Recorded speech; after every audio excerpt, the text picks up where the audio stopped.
On कब भेजा ये 23 जून 1757 1757। The battle of Plassey was fought only in name because of the Nawab side there was only a small group of loyal soldiers led by Mir Madan and Mohan Lal who fought bravely। कहने मतलब कि ये लड़ाई केवल एक formalities थी, क्योंकि इसमें कुछ कोई जो अपोनेंट सेना थी नवाब के साइड का वो बहुत छोटी सेना थी, बहुत कम सेना थी। इसमें केवल वफादार लोग थे, मीर मदन और मीर मोहन लाल लोग थे। ये लोग बहुत बहादुरी के साथ लड़ते लड़ते, है ना, लड़े उसमें due to the treachery of Mir Jafar and Rai Durlabh. और ये ट्रेचरी मतलब षड्यंत्र, मीर जाफर और राय दुर्लभ के षड्यंत्र की वजह से अंग्रेजों के साथ ये लोग मिल गए थे। The Nawab lost the battle, nawab जो थे ये लोग लड़ाई हार गए वो लोग। Sirajuddaula fled but was captured and kill. Sirajuddaula वहाँ से भागा, बच के निकल के भागा वहाँ से, लेकिन उसको पकड़ लिया गया, उसको मार दिया गया। और result of battle of Plassey, उसका परिणाम क्या हुआ? The battle of Plassey is one of the most important battle of the Indian history. Battle of Plassey को जो पूरा भारतीय इतिहास का सबसे इम्पोर्टेंट लड़ाइयों में से मानते हैं इतिहास में। It became famous as it was the first major victory of the company in India। Famous इसलिए हुआ कि पहला मेजर विक्ट्री था भारत में अंग्रेजों का, अंग्रेजी ईस्ट इंडिया कंपनी का पहला विजय था ये, इसीलिए इतिहास में बहुत महत्वपूर्ण था ये। It paved the way for the British conquest of the whole of the India gradually during the next 100 years। और यही जो था अगले 100 सालों तक इन ब्रिटिश का, है ना, भारत में विजय का पथ प्रदर्शन किया। मतलब यहीं से विजय लड़ाइयाँ लड़ते रहे, जीतते रहे। इनको समझ में आया कैसे यहाँ जीतना है, कैसे फुट डाल के जीतना है, ये जीतते गए और इनको समझ में आ गया, ठीक है ना। It boosted the British prestige, ये ब्रिटिश का प्रेस्टीज को भी बहुत प्रभावित किया, प्रेस्टीज बढ़ती चलेगी उनकी। The vast resources of Bengal were now at the disposal of the British. और पूरा बंगाल का जो पूरा रिसोर्स जो था, पूरा बहुत बड़ा जितना भी इसका बंगाल का रिसोर्स था, रिसोर्स मतलब आप जानते हैं संसाधन थे, प्राकृतिक संसाधन, सब अब बंगाल का सब इनके ब्रिटिश के कदमों में थे। ब्रिटिश उसका उपयोग कर रहे थे, which was decisive factor in their first fight against the French in the south.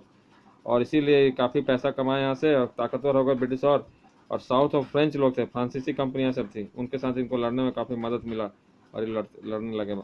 Mir Jafar was proclaimed the Nawab Bengal. उसका ये बैटल ऑफ प्लासी के बाद बंगाल का नवाब मीर जाफर को बना दिया गया, जो मीर जाफर जो अंग्रेजों की तरफ से लड़ा था। As per the agreement Mir Jafar granted to the company the right to tax free trade in Bihar, Bengal, Bihar and Orissa, है ना।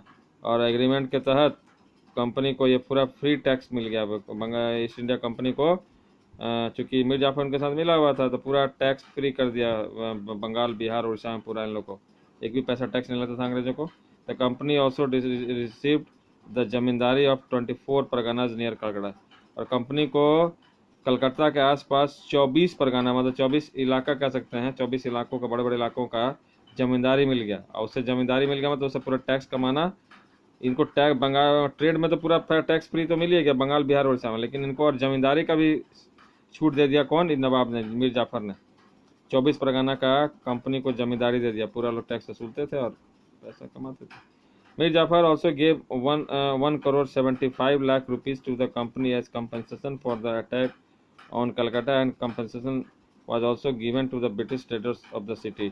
और यहाँ तक कि 1,77 लाख रुपया जो था ये कंपनी को दे दिया कंपनसेशन, मुआवजा के तौर पर।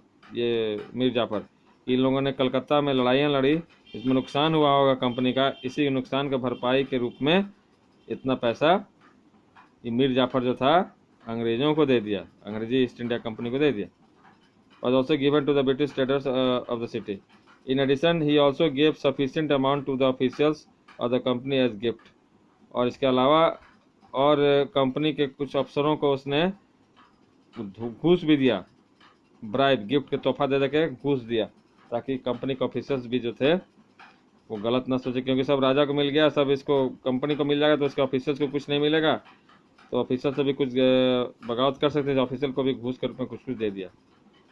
अब आता है मिस जाफर फ्रस्ट्रेशन। अब लास्ट में मिस जाफर जो था, इसने छूट दिया अंग्रेजों का, वही उसके लिए फ्रस्ट्रेशन का कारण बन गया। Mir Jafar conspiracy proved disasters for the country, और ये देश के लिए पूरा एक समझो डिजास्टर बन गया। डिजास्टर मतलब बहुत ही खतरनाक खतरा का साबित हुआ। The company now started interfering openly in the affairs of the Bengal. और कंपनी को इतना ताकत शुरू में दे दिया, चढ़ा दिया पहले, और कंपनी जो था अब पूरा खुलेआम जो था पूरा बंगाल के हर एक गतिविधियों में, मीर जाफर के हर एक गतिविधियों में, बंगाल के हर एक काम में अपना टांग अड़ाने लगा, है ना।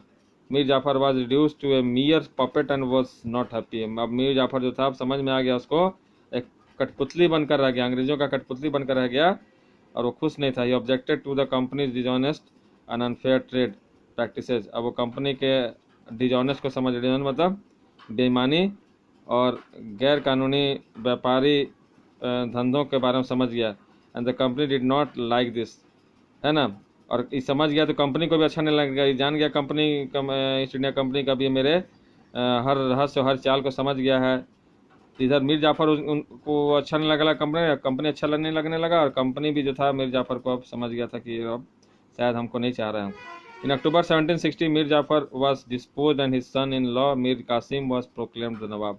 अंग्रेज क्या किए, फायदा उठाए, और ये मीर जाफर समझा नहीं था। 1760 में, अक्टूबर 1760 में, अक्टूबर महीने में मीर जाफर के सन इन लॉ मतलब दामाद को, उसका नाम था मीर कासिम, उसको नवाब बना दिया गया। समझ में आया। मीर कासिम जो उसका दामाद था realise the gravity of the situation and shifted his capital from Murshidabad to Munger, है ना। अब ये सब मीर कासिम चालाक था, देखा कि ये बनाया अंग्रेजी लोग, लेकिन समझ गया कि यहाँ पर जो था ये लोग हमको डिस्टर्ब कर सकता है अंग्रेज फिर से हमको, तो मुर्शिदाबाद से अपना राजधानी हटाकर कहाँ बना दिया, मुंगेर ले गया। Not only the generals officers of the company, but the servants also were now misusing trade concessions to build up their personal fortunes. अब तो केवल पहले अंग्रेज की ईस्ट इंडिया कंपनी केवल फायदा उठाती थी, अब कंपनी के जितने अफसर्स थे, और जितने यहाँ तक अफसर छोड़ दिए, कंपनी के जितने नौकर भी थे, जो मतलब छोटे छोटे जो पोस्ट पर सब नौकर सब थे, वो लोग भी अब छूट की डिमांड करने लगे। हमको छूट मिला जाए टैक्स में, हमको भी सब कुछ छूट मिले, हमको भी, है ना, जितना फायदा और फैसिलिटीज मिले जो बड़े लोगों को मिलता है ऊपर में। इस तरह से आप देखिए, the company officers use the dastak और free passes for their private goods and also sold them to Indian merchants. और कंपनी के जो अफसर्स थे वो लोग एक दस्तक ले लिए थे। दस्तक मतलब यहाँ पर दिया हुआ है फ्री पास, दस्तक का मतलब फ्री पास, कंपनी ऑफिसर को मिल चुका, ले लिए थे वो लोग इस मीर कासिम से, और ताकि वो प्राइवेट सामानों को, अपने निजी सामानों को, जो चोरी का सामान या कोई भी प्राइवेट सामान को एक जगह से दूसरी जगह आराम से ले आ सके, कोई रोक टोक नहीं हो, और भारतीय व्यापारियों को बेच सके। As a result the nawab's revenue dismissed and the honest Indian merchants were affected badly. इसका नतीजा हुआ कि नवाब का जो धन संपत्ति था, मतलब वो कमाई जो थी खत्म हो गई, पूरा बहुत ना के बराबर रह गई, घटती चली गई, और जितने भी ईमानदार भारतीय व्यापारी थे ये बुरी तरह से प्रभावित हो गए। Mir Qasim in an effort to put an end to these corrupt practices, abolished all duties on internal trade so that trade conditions become equal for both the Indian and the British traders. लेकिन अब मीर कासिम क्या किया कि एक अपना प्रयास बहुत मुश्किल से एक प्रयास करके क्या किया कि इसको ख़त्म करना चाहा, है ना, इस प्रैक्टिस को, अंग्रेज़ों के इन धंधों को, है ना, बेईमानी वाले धंधों को। उसने क्या किया, अंग्रेज़ों पर से जितना एबॉलिश ऑल ड्यूटीज, जितना ड्यूटीज था on internal trade, so that पूरा अंदरूनी व्यापार पर जितना ड्यूटी लगाता था, टैक्स लगाता था, सबको हटा दिया। सो दैट ट्रेड कंडीशन, ताकि एक ट्रेड का कंडीशन जो था भारतीय लोग को भी सुविधा मिल जाए। अंग्रेज को सुविधा मिल ही रहा था, तो सोचा अब हमारे भारतीय व्यापारी क्यों इससे वंचित रह जाते, इसलिए उसने पूरा टैक्स ही हटा दिया ताकि भारतीय व्यापारी को भी छूट मिल जाए।